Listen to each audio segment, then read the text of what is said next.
for more than 5 minutes. So I'm going to try to keep this brief. I'd first like to thank the Cultural Alliance of Fairfield County for this award, and then my wife, Julie, without whose support this would not have happened. Second or third, I want to thank my Baywater team. Two key members are here, Lisa Elwell and Sonia Trolson. Over the last 20-something years, whenever I've had some crazy idea, they always figure out how to help me make it happen. So I get to stand up here and receive this award, but they're really the people that make it happen. I wrote a speech. I'm going to toss it away because I was inspired by Michelle, who I haven't had the pleasure to meet yet. I think I know your brother and your dad from Stanford. Yep, but the truth of it is this: my involvement in the arts really was triggered by first one person, my kindergarten art teacher, Pat Atkin. Some of you may know Pat Atkin, may remember Pat Atkin, who sadly passed away last year. But second of all, through my involvement with actually Connecticut Main Street Centers. So when I was hearing you speak, I thought a lot about what I was going to say, and I decided to change it up. So here's how the story goes. Julie and I moved out to Darien from New York City in 2002, and our neighborhood in Darien had this chili contest where we were invited to compete for the best chili, making the best chili. I didn't make chili. I don't think Julie did either. But we went to eat the chili. We brought cornbread. We brought the cornbread. And the party was held at a neighbor's house, Britt Bear. And I didn't know Britt Bear. And at the party, I also met a woman who had, I think she had won. She'd run for first selectman of Darien, Yvonne Klein. And so out of that chili party came two important things. One, I bought an industrial property in South Norwalk. It was our first investment out here when I started the company. And one day I read about, after the chili party, I read about how the loft artists were being booted from the area now known as Harbor Point. And so I had this space in this industrial property that I could not figure out how to rent. It was this funky second floor industrial space. Nobody really wants industrial space on a second floor, but it was brick and timber and cool. It had good bones, but I couldn't figure out what to do. And I read about the loft artists being booted, and I called Britt. And I said, Britt, I have this idea, but you're really going to have some vision. And she laughed at me and said, David, I'm an artist. I have vision. We got the vision part. So she and Lori Glavin, who's here today, came down and took a look at the property and saw what I saw. And together we came up with this idea of creating what is now the Wilson Avenue Loft Artists. We went to the Zoning Commission in Norwalk with the help of Liz Succi, got approval for the first text amendment, or zoning change to actually allow an artist studio to stay permanently, because historically, and around the country, around the world, artists are squatters. They tend to get a space because it's cheap until the landlord finds a higher and better use. But that then disincents the landlord from creating a really good space and making the space great. So we got the approval, which allowed us to do it permanently. We invested significantly. My dad thought I was totally insane. That's why he wasn't invited today. We built this studio, which 17 years later exists and is thriving. So it's been really amazing. And I learned today that the Loft Artists, actually, the Wilson Avenue Loft Artists, actually has their first 2 male members now. So I was teasing them. I'm like, oh, you're getting inclusive now, because it was all ladies in the beginning. Second key part of that party was meeting Yvonne Klein, who had run for first selectman and won. And she basically said to me at the party, she said, I heard you're trying to start a real estate company. I heard you're an okay guy. I'm trying to improve downtown Darien. And I read about this program, the Connecticut Main Street Center, which is a subsidiary of the National Trust for Historic Preservation. And I'm trying to get a group of volunteers together to help me because Darien zoning regulations are terrible and you can't do anything. And we can't have a thriving downtown given the way in which these zoning regulations were written. I need help figuring it out. And at the time, the only property I owned in Darien was my house with Julie. Actually, Julie always calls it her house, and I tease her. I'm like, it's your house, my mortgage.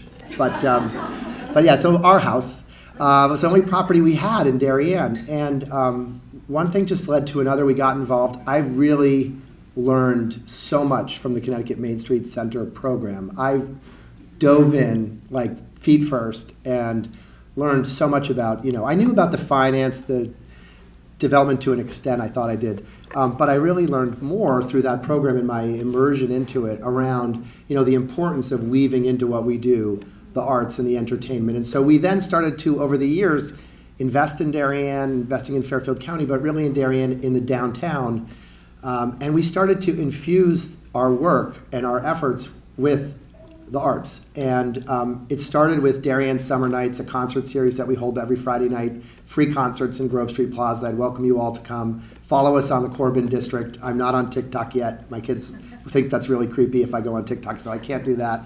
But we have the concerts on Friday nights. We helped an artist, 𝗵𝗵𝗶𝗵𝗵𝗪, start an art show on Grove Street Plaza, which, we were really just the catalyst. But what we saw was this enormous outpouring of support for the events, and it resonated with the people. And we realized there was just intense demand looming beneath the surface that we hadn't, to be candid, really paid that much attention to. And when we fed it and nurtured it and created the opportunity, or really Lisa created the opportunity for it to happen, hundreds of people showed up and more artists have been signing up. And so that's been amazing. Pop-up artists, pop-up art galleries, we've done a bunch of those. And then lastly, because I know I'm probably violating the 5-minute limit, and Brian Casper. We got a call a couple of years ago from an artist in Norwalk, Brian Casper, who said, I'm an artist, I design wallpaper and I paint, and I'd love to do a mural in Darien, and I'd love you to help me figure this out. So, at the time, the political environment was getting increasingly acrimonious and tense, and it was before COVID, right, Lisa, when we did the thing? So we basically went to the town and actually presented the idea of doing this mural on one of the buildings in downtown. Brian came up with the painting, the design. It's just the simple message, love abundantly. And it's been up and it's become a favorite place for so many in our town. We kept it going with Brian. We talked, and then about, 6 months ago, he called and said, I'm working with this group called You Are Not Alone Murals Project. There's 2 people, Sam Schutz, who wrote a book about her struggles with mental health in college, and her friend Annika Leidenberg, who's an artist in New York, in Brooklyn. And we're trying to end the stigma of mental health through art. And we'd love to know if you would help. So sorry.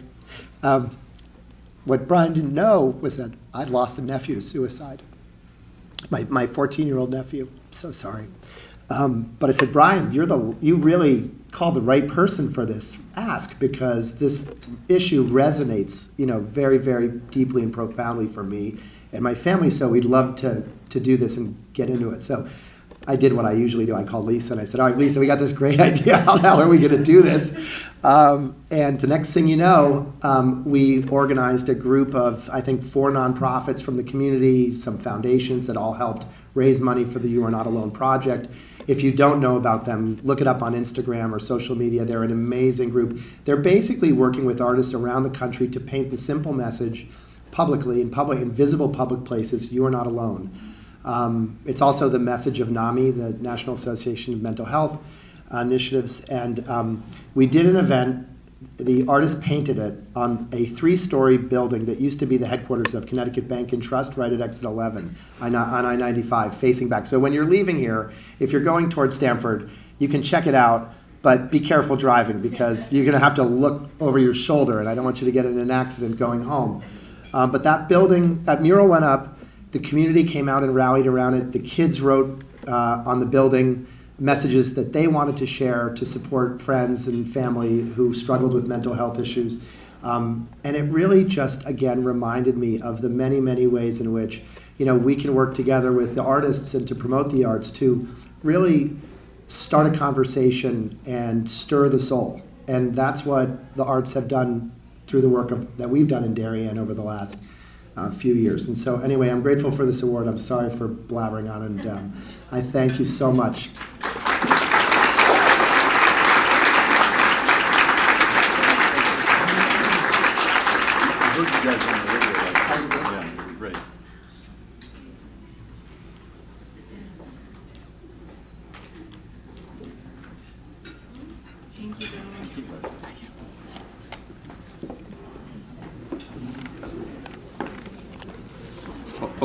David. David?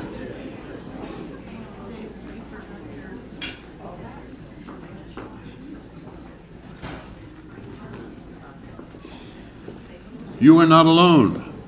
That's quite a message. Maybe you'd like to point your phone at your QR code on the back of your program and make a contribution to the Cultural Alliance or to any of these organizations that we are acknowledging today.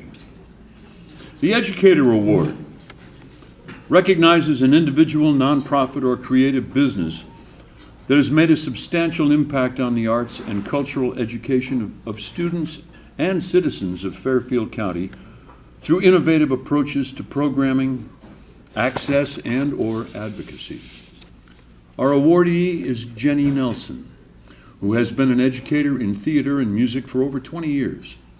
With 2 master's degrees in theater from the University of Arizona and Fairfield University, Jenny has been a professor at City College of New York's graduate program for theater educators, has worked with many theaters, including Long Wharf, the Schubert, Yale Rep, and with the Regional Center for the Arts.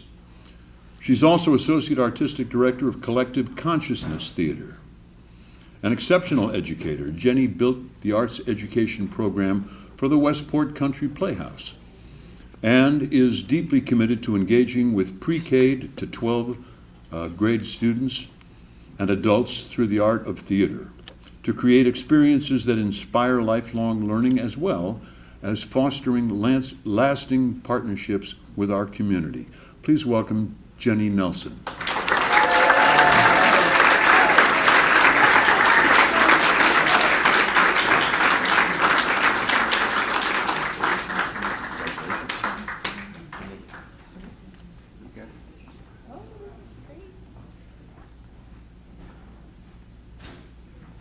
Thank you so much.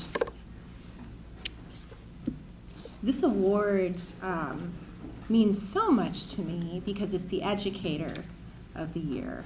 And theater is my passion, but education is my calling.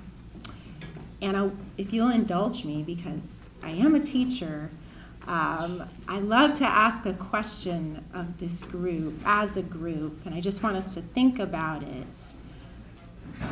Think about who is your favorite teacher.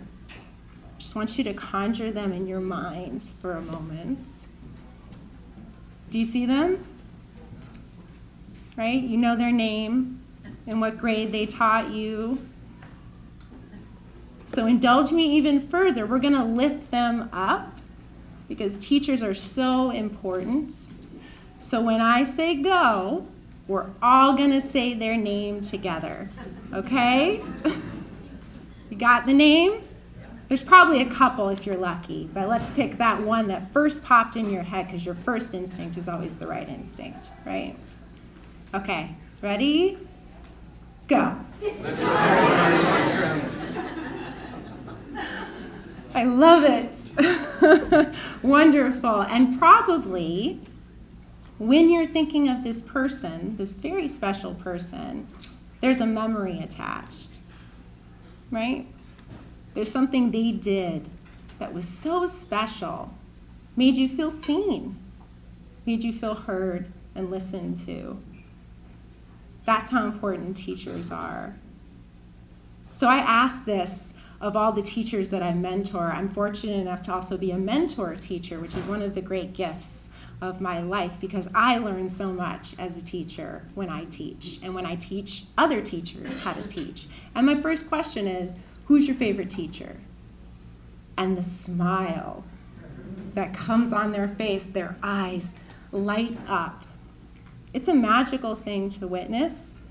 And it's a little bit selfish of me because I just carry that with me in my heart. Everywhere I go, all these wonderful teachers that people remember. And I ask them, why are they your favorite teacher? And they give me all these amazing examples of how they didn't feel good with the other kids, so they let me eat lunch in their classroom every day, or they noticed that I was feeling sad one day and they made sure to talk with me and ask me how I was doing. Whatever it was, they did something to help that student on their way. And then I say, go be that teacher. Go be your own favorite teacher, right? Go take those things, stand on their shoulders until you figure out who your authentic educator is, who your authentic teacher is. That's what we all do, right? We mimic those people, we take those attributes, and we use them until we figure out who we truly are. And so I give this gift to my mentee teachers to go be your own favorite teacher. And by giving me this award, you're saying I'm your favorite teacher. Right? And what an honor.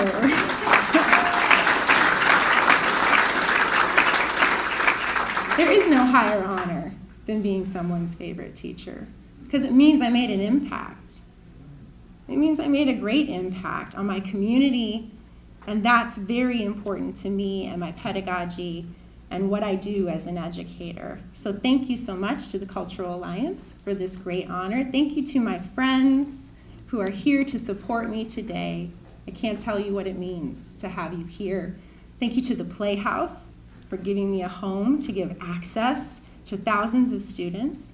Thank you to every single teacher I ever had. You taught me so much, how I want to be, how I don't want to be. Because teachers teach us that too, right? And they teach us those positive things about ourselves.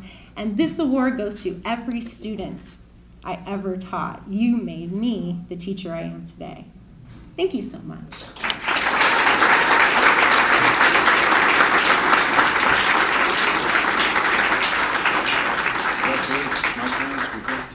Me too. Really? Thank you. Thank you so much. Thank you. Thank you. Thank you, Jenny. We know that the Playhouse relies on the Cultural Alliance event listings, FC Buzz and the eBuzz, to get the word out. How many of us here use FC Buzz? Anybody? How many get eBuzz? Yeah. Who hears David Green on WPKN? I heard him last week talking to our recipients. Yeah. Down on in Bridgeport. And who's willing to dig deep and point your camera at the QR code? All right, we only have a couple more awardees left. Our nonprofit award recognizes an organization or leader that has made a distinct contribution to arts and culture in Fairfield County through visionary leadership, commitment to advancement, community engagement, and/or creative innovation. The award this year goes to the Fairfield Museum and History Center and its executive director, Michael Jaley. This is a community-centered museum that uses the power of the arts and humanities to inspire imagination, stimulate thought, spark important dialogue, and catalyze meaningful collaborations in a safe, trustworthy environment. The museum believes that sharing diverse stories about our past, celebrating the individual's role in creating and catalyzing social change, and promoting the value of an informed and active citizenry help empower students and their families to become active, lifelong learners. The museum partners with and supports dozens of artists, artisans, musicians, and performers, and collaborates with many fellow organizations in fostering a vibrant arts and culture community for Fairfield County. Please welcome Michael Jaley.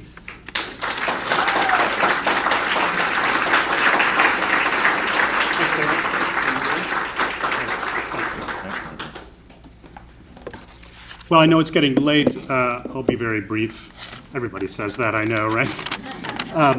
But I just want to thank all of you for this great honor, and I'd like to particularly thank the board and dedicated staff of the Cultural Alliance of Fairfield County, and especially their executive director, David Green, for their really, yeah, he deserves it.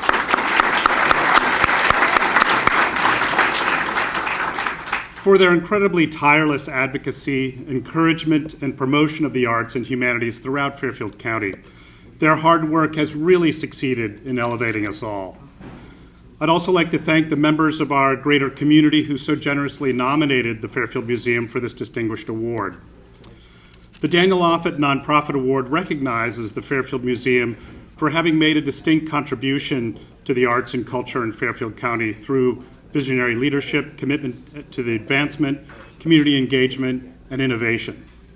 This award is an important acknowledgement of our 20-year effort to creatively reinvent and expand the role that history organizations play in our community. From a tiny century-old historical society, we've grown over the past 2 decades into a dynamic and popular educational, cultural, and economic engine for Fairfield County, and I'm tremendously honored to work with a fantastic staff and dedicated board, many of whom are here today, that have made our success possible. At the heart of the Fairfield Museum's mission is a commitment to use the power of the arts and humanities to inspire our imagination, help us think about our role as citizens, and to vividly connect the past to the present, sparking the notion that we all have the power to make history, and that by working together we can shape a better, more inclusive future for everyone. Our programs and exhibitions strive to provide important historical context for some of the pressing issues of our time, and to offer an environment where multiple voices can be heard and multiple perspectives explored. When we study our past, we engage with competing ideas about how people have lived and how societies can be organized, and we come to a better understanding and empathize how people have struggled to bring about worthwhile change in their communities. And in so doing, we develop, I think, a wiser understanding of who we are and an exciting potential about where we could go. At the Fairfield Museum, we love to encourage creativity, excellence, innovation, and new ways to achieve our community mission, efforts that the ACE Awards has so generously recognized. And I'd like to dedicate actually this award to the wonderful Fairfield Museum staff, our generous and supportive board, our many community partners, many of you who are here today, and to the funders, Office of the Arts, Connecticut Humanities, and many others who have made our success possible. And finally, I'd like to dedicate this award to my great partner, Sarah Wetzel, who has been behind me this whole way and made this event possible. So thank you so much for this great award. We're tremendously honored.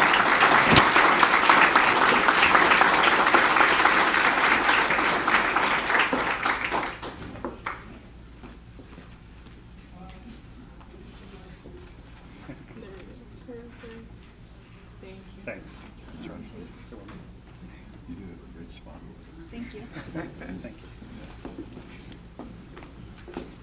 Well, we have just one more award to give out, but before we do, I want to give you an opportunity to raise your program that has a big number on the back of it. If you'd like to donate $5,000 to the Cultural Alliance of Fairfield County. Please, not all at once.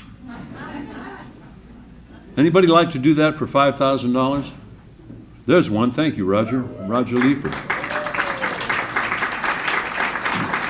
Anybody else? How about 4,000? Okay. I'm sorry, was that a, no, you just were going to blow your nose? I'm sorry. How about $3,000? Anybody like to give $3,000? Raise your program. How about $2,000? This could be the least successful paddle race I've ever been engaged in. There's one. There's $2,000 right there. Thanks, John. Anybody else for two? Going once, going twice? How about $1,000? Here's $1,000. Chris Sarandon. Thank you very much, Chris. And Joanna. There's another 1,000 right there. Are we getting these numbers, David? Yes, we are. David's very good. Anybody else for 1,000? Raise your hand. Raise your program. We've got one. Somebody's pointing. There we go. We have one right there, David. You got that one? Yep. Thank you very much. $1,000 one more time? Okay. 500? Anybody want to get in for $500? Going once, going twice. There's one in the back. And she's coming to, somebody's coming to see your number. Maybe. How about $500? Anybody else? One more time? We've got one. How about 250? For 250? Thank you very much. We got 250 right here in the first table. This table is doing very well, by the way. It's going to be our favorite table. How about $250? Anybody else? Oh, in the back. We've got one in the back. What's the name of our... Call out your number if you would. 151. Thank you. Anybody else for $250? Okay, we'll give you one more crack at $100. The breakfast was worth at least $5. There's one for $100. Is that $100 over there? Anybody else for $100? We got one in the back there. Call out your number, please, sir. You? We know him. It's okay, He's our David's got board it. member, yes. David knows everybody. Holly, thank you. We got one here in the back, right there, David, on the left. See that in the back? Several in the back. Thank you very much for your attention and your patience. Okay, we got them all, David? Yep. All right. Yes, $100. Here, we got another one, David, right here. We got a live one over here on the right. Okay, here's our last award. And it's a special one for me because I was very close to a couple of people here. This is called the President's Award. And this year we're going to make a special award, one that we don't make every year. This award goes to people that we all know and love, Paul Newman and Joanne Woodward, in honor of their significant impact on the arts, culture, children's education, children's health, environmental preservation in our region, just to name a few of the things that they cared about. The Newmans actively supported many of our nonprofit cultural organizations, especially the Westport Library, the Westport Historical Society, and of course the Westport Country Playhouse. Joanne Woodward served as artistic director of the Playhouse from 2001 to 2005, and if you go into that building, it couldn't have been restored more beautifully or more handsomely. And I think that that has an awful lot to do with Joanne Woodward. That's her taste, and she had a lot of taste. She held out. Guys were pursuing her for years until finally Paul walked in a seersucker suit when she was just a young lady. And the rest is history. Paul famously starred, it says here, in a revival of Thornton Wilder's Our Town in 2002, directed by, it says here, none other than me, which quickly transferred to Broadway. Paul founded with A.E. Hotchner, Newman's Own, and Newman's Own Foundation, which since 1982 has given away more than $600 million to worthy causes.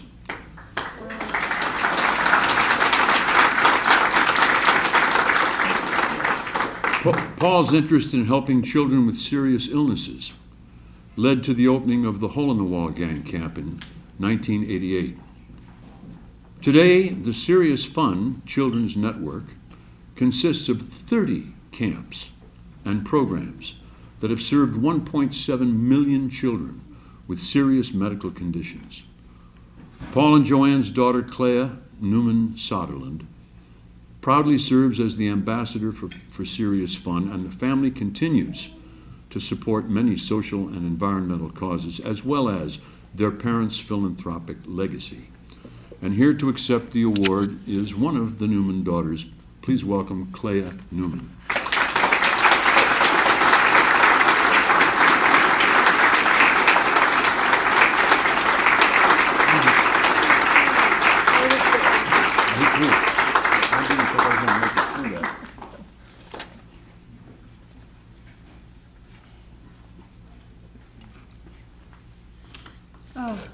Sorry.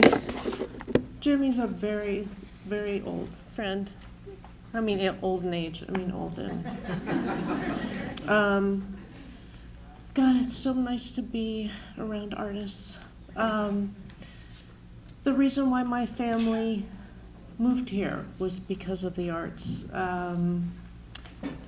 They were working in New York. They wanted to raise their family in a beautiful area. As much as they love New York City, they wanted to come to the country. Fairfield County was where they chose because of all of you. It's a beautiful, beautiful, beautiful place to be. the reason why it is so beautiful is because of the arts and culture, and that is embraced by education, by the elderly, by the people who are struggling, and it is a way to communicate. It's a way to bring people together, as all of you have spoken about. It's where my husband and I make our home as well, and my mother still resides in Westport, in the house right across from where we grew up. It's an honor to be here. It's an honor to collect this award. I know it's late. I could talk about this forever. They were known for being actors, but what they loved and what they enjoyed the most was philanthropy and giving back and bringing people together and supporting people, families, environments, children with illness, libraries, places where children and adults can be educated. And you are all doing that. The only thing that I can honestly say is it is up to us to steward it. It doesn't happen on its own, and that's a sad thing, but it takes all of us to pull all of us together, create these beautiful communities where people want to be and where people want to be creative. Anyway, it's really a treat to be here. It's such a joy.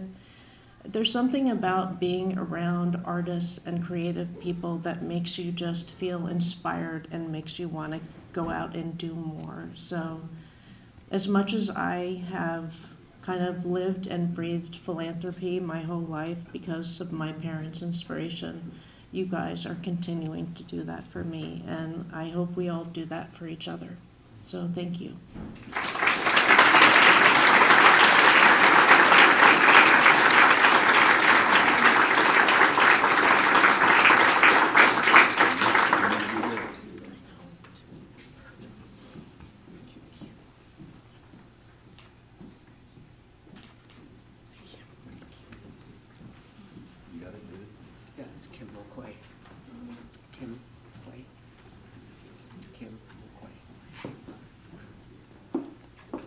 Well, here we are again. 7 years we've been doing this. Is that right, David? Yeah. And now I get to tell you who the winner of the 𝗪𝗺 painting is. It is 𝗵𝗵𝗵𝗪𝗺. Right? Kim, where are you?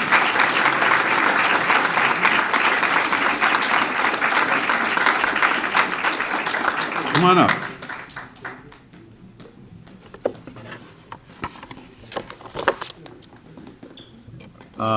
I'm not 𝗵𝗵𝗵𝗪𝗺.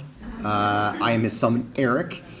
He had to run, unfortunately, but I'm happy to grab this on his behalf. Yeah, sure, that's what they all say.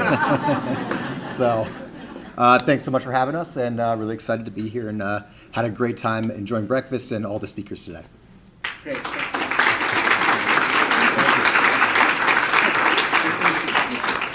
Okay, that's it till next year. So we're all going to go out there and enjoy the art and the culture, and we're going to give to it, and we're going to support it. And what Clea said is true. It doesn't happen by itself. It takes stewardship. So I guess that's up to us. Thank you all for coming again. See you next year.